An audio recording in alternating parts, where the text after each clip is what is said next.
Orang bela lembu atau kerbau tidak berkandang dan memakan tanaman orang. Apakah hukumnya sekiranya lembu atau kerbau itu dibuat akikah atau korban? Ni masalah kok. Masalah lembu. Nah, hukum lembu makan ternakan orang. Hukumnya memang lembu makan ternakan orang. Kerana tidak ada lembu makan ternakan lembu.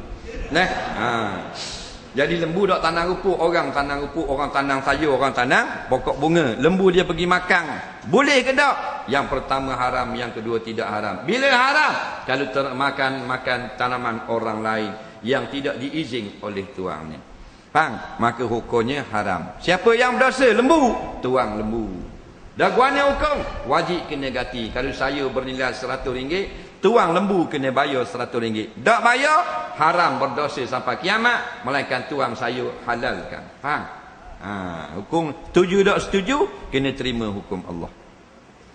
Yang kedua, boleh makan semua tanaman kalau tanaman itu tuang lembu yang punya.